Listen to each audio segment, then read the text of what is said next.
இன்னைக்கு அந்த காலத்துலலாம் அண்ணன் தம்பியா பிறந்ததுனாக்கா ஒன்னா பிறந்தமல்லோ ஒரு கொடியில வளர்ந்தமல்லோ ஓடி படந்த மரம் ஒய்யார கழுகு மரம் நாம ரெண்டும் ஜோடி மடம் நல்லதோர் சீன மடம் ஐயா. ஆனா இன்னைக்கு அப்படியே இருக்குது. இன்னைக்கு கூட பிறந்த அக்கா தங்கச்சிகளுக்கு ஒரு சீர்சனத்தி பண்றதுக்கு அண்ணங்கார எத்தனை கஷ்டப்படுறான்னு தெரியுமா? அத்தியடி பட்டுச்சேலை ஆனதொரு கல்மாலை, இன்னைக்கு வெள்ளை பட்டு சேலை ஏனதொரு கல்மாலை, இன்னைக்கு பட்டி விளக்கும் சொம்பு பால் பானை பொங்க சொம்பு, இன்னைக்கு ஏனோ பசுமாடா ஏனதொரு கல்மாக்கோ, இன்னைக்கு பால் அணைஞ்சிருந்தும் பால் கறக்கோ அணகவரும் தங்கத்திலே, இன்னைக்கு உட்கார்ந்தும் பால் கறக்கோ முக்காலி தங்கத்திலே, இன்னைக்கு தொட்டு நல்ல பால் கறக்கோ பால் சொம்பு தங்கத்திலே, இன்னைக்கு அத்தனையும் செய்தனமா அடிமாடு சோதனமா ஐயா. இன்னைக்கு அத்தனை சீர்சனத்தை கொடுத்து அக்கா தங்கச்சிகளுக்கு சீர்சனத்தை அத்தனையும் பண்ணி வேணுங்கிறத வெடியால பண்ணி போதுங்கிறத பொழுதோட பண்ணி கொடுத்து, ஆனா விடுறாள் ஐயா அந்த தங்கச்சிகாரி உடக்காக கூட மொட்டு வைக்காது காலாக்கிற பூமி செனையோடக்காய் கொண்டாந்துட்டா குதிச்சுட்டு ஓடி போயிரு கோயம்புத்தூருக்கு. அப்பேற்பட்ட பூமிக்கு கோர்ட்ல கேஸ் போடுற ஐயா இந்த காலாக்கிறவுக்கு. அப்ப எங்க இருக்குது அண்ணன் தங்கச்சி பாசம் ஐயா? ஒரு நிமிஷம் ஏனுங்கண்ணே, என்னமோ சொத்துல வங்கு ஏக்கறோம் சொத்துல வங்கு ஏக்கறோம் வாய்க்கிலிய வக்கனையா பேசுறீங்கல்ல, உங்க மேல மட்டும் எங்களுக்கு என்ன பாசம் இல்லைங்களா என்ன? ஐயா இந்த அண்ணனுங்களா தங்கச்சிங்களுக்கு கல்யாணங்கிற பேர்ல ஒண்ணு பண்ணி வைப்பாங்க பாருங்க, எப்படி தெரியுமா ஐயா?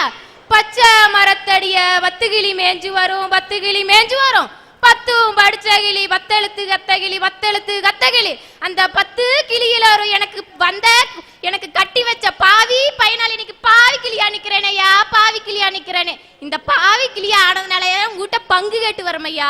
நீ வாத்து ஒழுங்கா ஒரு உருப்படியானவன் எனக்கு கல்யாணம் பண்ணி வச்சிருந்தீங்க எனக்கு இந்த நிலைமை வந்திருக்குமா?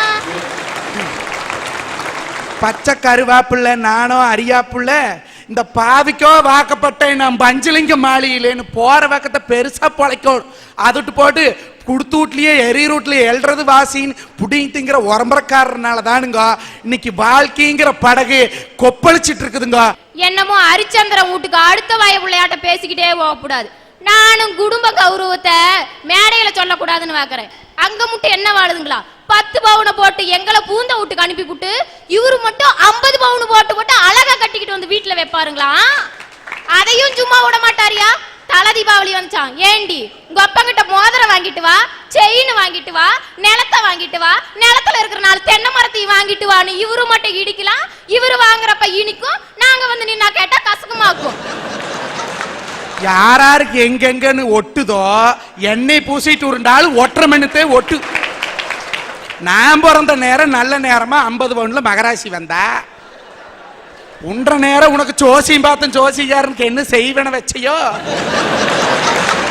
அவனை கொண்டு பாலும் குழியும் நான் பகுத்தா தள்ளுனானே 7 குழியும் நான் எட்டி வச்சு தள்ளினானே வளப்புல உனக்கு கிடக்குது.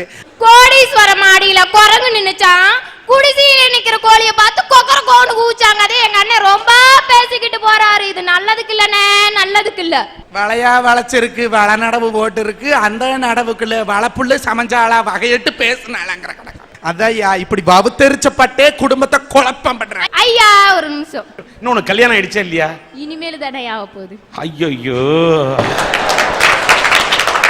கட்டிக்க போறவன் என்ன ஆக போறான்னு தெரியலையே. புண்ணியம் பண்ணிருக்கணும் ஐயா, புண்ணியம் பண்ணிருக்கணும். இப்படி ஒரு பொட்ட பிள்ளை கிடைக்கிறதுக்கு அந்த மவராசை. எனக்கு ஒரு நிமிஷம் கொடுங்களேன். இவங்க ரெண்டும் என்ன கேக்கா? இல்ல இவங்க ரெண்டும் பேசுறத பார்த்தா எனக்கு ஒண்ணு தோணுது, சொல்லட்டா? சிறங்கவத்தியும் ஸ்ரீரங்கம் போனாலாம், அங்க 2 வங்குவத்தி வரட்டு வரட்டு வரட்டுன்னு சொல்லிட்டு வந்தாங்க. வேற ஒண்ணு பழுத்த ஓலைய பார்த்து குருத்த ஓலை சிரிச்சுச்சான். குருத்த ஓலைகளை துளுவை எவ்வளவு நேரம் ஆகுமா? கொடுமை கோயிலுக்கு போனா அங்க 2 கொடுமை டொங்கு டொங்குனி ஆடிச்சான். கருவாச்சி கட்டிட்டு அழுதாலாம், கட்டிச்சு ஒரு புட்டுக்கிட்டு அழுதாங்கிற கதையாவலையா இவங்க 2 பேரும் பண்ணிக்கிட்டு இருக்காங்க. ஆமா, வேலூர்ல கோலம் போடுறதுக்கு நாமக்கல்ல இருந்தே குனிஞ்சுக்கிட்டே போனாலாம் ஒருத்தி. ஐயா வேண்டா வெறுப்பா பிள்ளை பெத்து காண்டாம இருக்கும்னு வேறு வச்ச கணக்கா இந்த பெருச்சாளி எங்க போனாலும் கூட ஓட்டிக்கிட்டு வந்துடுது ஐயா. வீட்டுக்குள்ளேயே இருப்பிள்ளைன்னு சொன்னேன், கேட்க மாட்டேங்கிறா. இப்பவே ரூட் போட்டிருக்கிறா ஐயா. இந்த மாதிரி உறவுகள்னாலதான் குடும்பத்துல சந்தோஷங்கிறது தொலைஞ்சு சனிங்கிறது புடிச்சுக்குதுங்க. ஆத்த மாட்டாதவனுக்கு 52 கருவாலாம், ஆட தெரியாதவளுக்கு வீதி கோணையாங்கிற கணக்கா? ஐயா எங்களுக்கு வர புருஷன் கர்ண நாட்டு ஒரு வள்ளலா இருக்கணும்னு எதிர்பார்க்கலையா, ஒரு காலி பையனா இருக்க கூடாதுன்னு தான் எதிர்பார்க்கிறோம். ஐயா இவங்கள குடிக்க வேண்டாம்னு நாங்க சொல்லல, அளவா குடிச்சு புட்டு மதிப்பா ஊடு வந்து சேர்ந்தா நாங்க ஏயா இன்னைக்கு மானம் கெட்டு போய் தீரீறோம். ஐயா ஆம்பளை எதுக்கியா குடிக்கான்? எது குடிக்கான்? காலையில வீட்டை விட்டு கிளம்பி போகும்போது எவ்வளோ குடிக்கானா, சாயந்தரம் வீட்டுக்கு வரணும். ஏன்னா வெளியே பயமே இல்லை, சந்தோஷமா போயிடலாம். சாயந்தரம் வீட்டுக்கு வரணுமேயா, இந்த ராட்சசி கிட்ட போராடணுமேயா. ஒத்தையாளா போனா சமாளிக்க முடியாதையா, ரெட்டையாளா வந்து நிக்கா. ஐயா இன்னைக்கு எங்களுக்கு வாச்சதெல்லாம் எப்படி தெரியுமாயா இருக்கு? உதட்டுல செவப்பு சாயத்தை பூசிக்கிட்டு இருக்கலாவும், கண்கள்ல மைய திட்டிட்டு இருக்கிறவளாவும், கைகள்ல அள்ளி அடிக்கிறவளாவும், இதயத்துல அரக்கியாவும் தான் இருந்துட்டு இருக்கா. இப்படிப்பட்ட மனைவி நலத்தாயா குடும்பத்துல குழப்பம் குழப்பம்னு சொல்லிக்கிறேன். ஐயா ஒரு மனுஷனுக்கு அன்புங்கிறது உயிருங்க, அறிவுங்கிறது உடலு, பண்புங்கிறது செயலு, பாசங்கிறது உறவு, இன்பங்கிறது பாதை, வாழ்க்கைங்கிறது பயணம், நிகழ்வுகள் என்பது அனுபவம், நிகழ்ந்தவை என்பவை சரித்திரம், இறப்பு என்பது முடிவுதான். ஆனா என்னைக்குமே இறக்காமல் தொடர்ந்து பாருங்க, அதுதாங்க உண்மையான உறவு. ஐயா அப்படிப்பட்ட உறவு இன்னைக்கு பாசத்துல தொடங்கி அன்பா, காதலா, கருணையா, பக்தியா வளர்ந்து கடைசியில தியாகத்துல முடியுது பாத்தீங்களாயா. அப்படிப்பட்ட உறவுகளால எந்த குடும்பத்திலயும் குழப்பம் வராதுங்க, கண்டிப்பா குதூகலம் மட்டும்தாங்க வரும். இன்னைக்கு நம்ம பைய பிள்ளைங்க வாய திறந்தாங்கன்னா போதும், அமெரிக்கா அம்பாயிங்க, ஆஸ்திரேலியா அம்பாயிங்க, இங்கிலாந்தும் பாயிங்க. ஆனா அப்படிப்பட்ட மேலை நாடுகள்ல பாத்தீங்கன்னா பொருளாதாரம் வேணா நல்ல நிலைமையில இருக்கிறாங்க, ஆனா உறவுகள்ங்கிறது ரொம்ப நசிந்த நிலைமையில இருக்குங்க ஐயா. ஆனா நம்ம நாட்டை எடுத்துக்குங்க, பொருளாதாரம் வேணா கொஞ்சம் கம்மியா இருக்கலாம், ஆனா உறவுகள்ங்கிறது ரொம்ப அருமையா இருக்குதுங்க, ரொம்ப அருமையா இருக்குது. உறவுகளுக்கு இந்த உலகத்துக்கே எடுத்துக்காட்டா விளங்குற இந்த மண்ணில நின்னுகிட்டு இந்த உறவுகளால பிரச்சனைன்னு பேச வந்திருக்காங்களே ஐயா, இது எந்த விதத்துலங்க ஐயா நியாயம்? ஐயா மனுஷன்ல 4 வகை இருக்கான். ஒருத்தன் இன்பத்தை இன்பமாவே பாக்குறவங்க, 2வது ஆள் இருக்கானே துன்பத்தை துன்பமாவே பாக்குறவன், இந்த 3வது பையன் உள்ள இருக்கான் பாத்தீங்களா, இன்பத்தை கூட துன்பமா பாக்குறவங்க. 4வது பையங்க இருக்காங்களே மனுஷன்னா அவன் மனுஷையா, துன்பத்தை கூட இன்பமா பாக்குறவங்க இருக்காங்க பாருங்க. இந்த மாதிரி ஆளுங்க தாங்க நாங்க.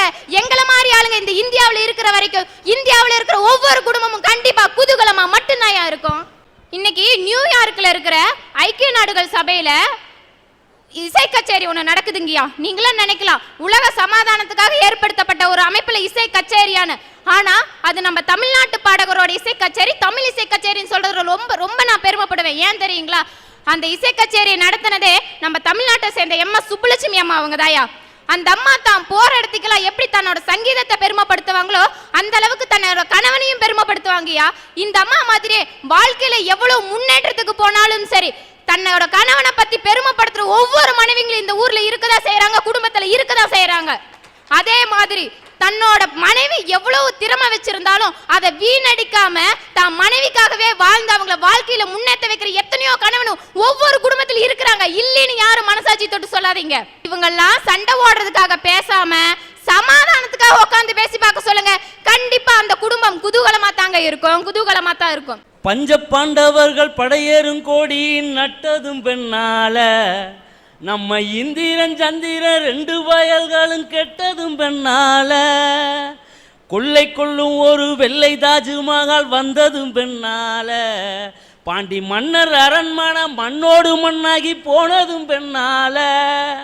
ஆமையா இன்னைக்கு குடும்பத்துல குழப்பம் வரத்துக்கு யாரு காரணம்னா கட்டிக்கிட்ட மனைவிதாயா. 5 வருஷத்துக்கு முன்னாடி எனக்கு ஒரு ஆக்சிடென்ட் நடந்துச்சியா. ஒரு பைக்கில் போய் மோதி இருந்தா ஒரு 10 நாள்ல எந்திரிச்சிருக்கலாம், ஒரு லாரியில போய் மோதி இருந்தா கூட ஒரு 2 மாசத்துல எந்திரிச்சிருக்கலாம். ஐயா ரயில்லையாவது மோதி இருந்தா ஒரு 6 மாசத்துல தெளிஞ்சு வந்திருக்கலாம். ஐயா கல்யாணங்கிற பேர்ல சண்டாளி என்னை கட்டி வச்சு காலம்பூரா மீள முடியாத துயரத்தில் கொண்டு போய் விட்டாயா இந்த புரோக்கர் பையா.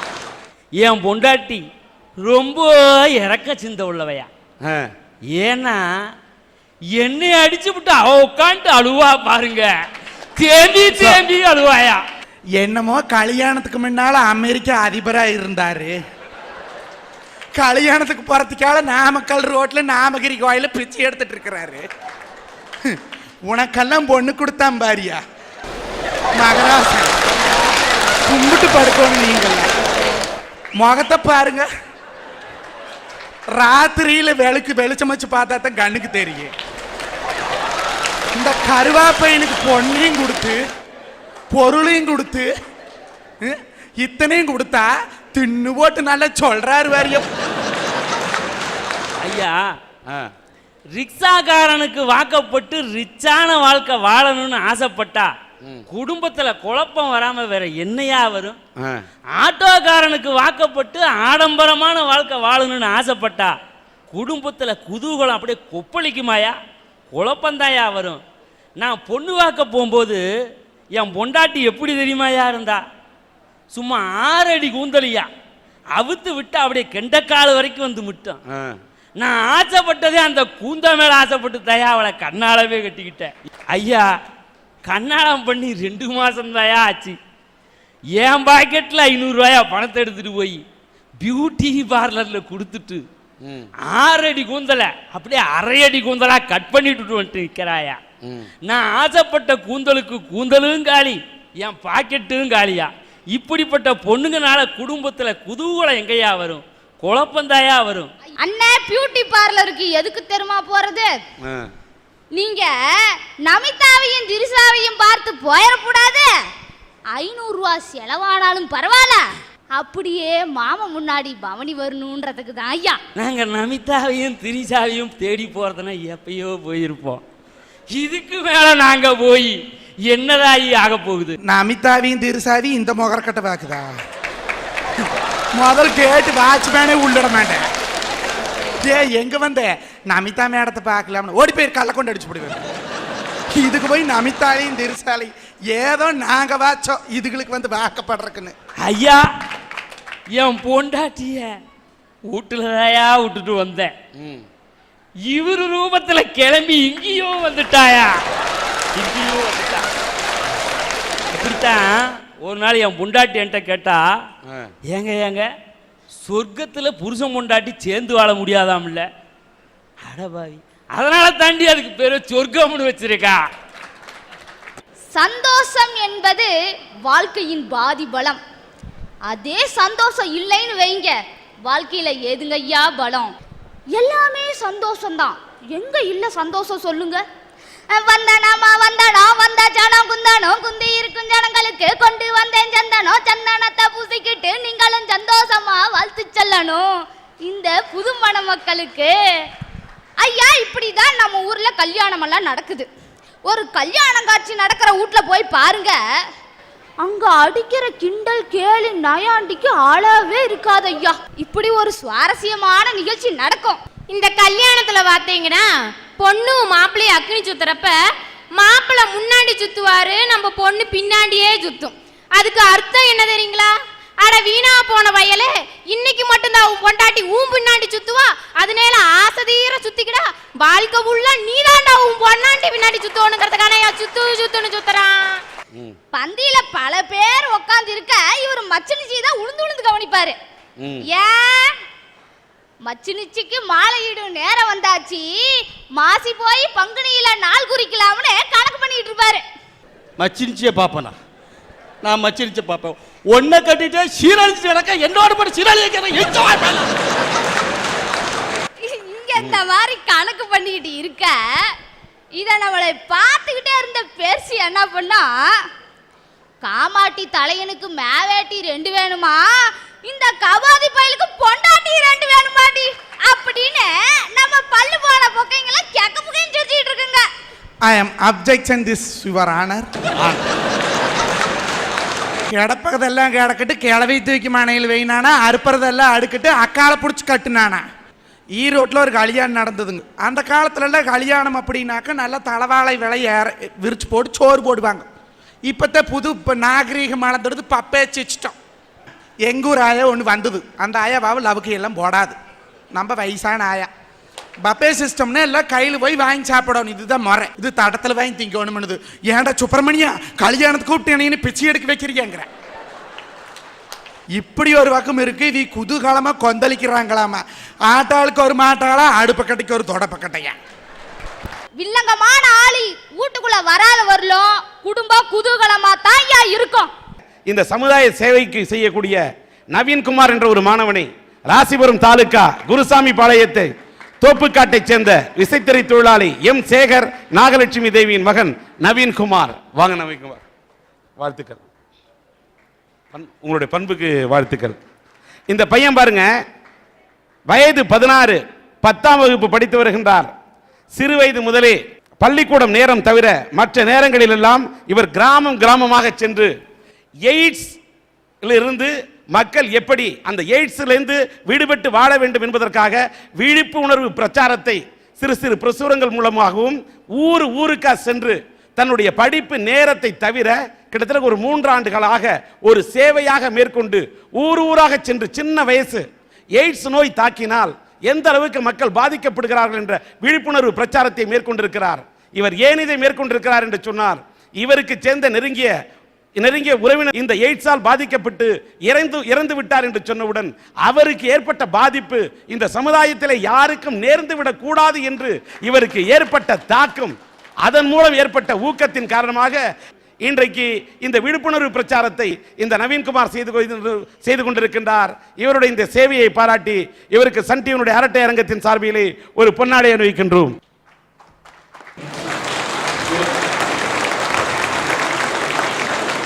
கடந்த 5 வருஷங்களா நாமக்கல் மாவட்டத்தில் இருக்க 331 கிராமங்களையும் தமிழ்நாடு முழுவதும் என்னுடைய HIV AIDS விழிப்புணர்வு பிரச்சாரத்தை முடிச்சிட்டேன். என்னுடைய இந்த சமூக சேவை பணிங்கிறது சமுதாயத்தை சீர்படுத்துவதற்காக இல்லை. இந்த சமூக பணியால் என்ன நான் முதல்ல சீர்படுத்திக்கிட்டேன்.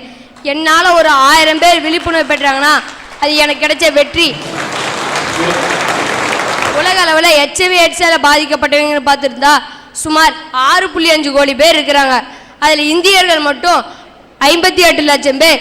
அதுலேயும் தமிழ்நாட்டில் HIV AIDS பாதிக்கப்பட்டவங்கன்னு பார்த்தா 1.70 லட்சம் பேர் இருக்கிறாங்க. இப்படியே போச்சுன்னா 2050 கண்டிப்பாக சரிபாதி இந்தியர்களுக்கு HIV AIDS வரும். அதில் எம்பையன் கூட ஒருவனாக இருக்கலாம், சொல்ல முடியாது. அதனால தான் இந்த HIV AIDS தடுக்கணுங்கிறதுக்காக இந்த HIV AIDS விழிப்புணர்வு செஞ்சுட்டு இருக்கிறேன். இதில் HIV AIDS பாதிக்கப்பட்டவங்க பார்த்தா 95% பேர் வறுமை கோட்டுக்கு கீழே இருக்கீங்க. உலக அளவில் HIV AIDS பாதிக்கப்பட்டவங்க 7 பேர்னா அதில் சுமார் 2 பேர் இந்தியர்களாக இருக்கிறாங்க.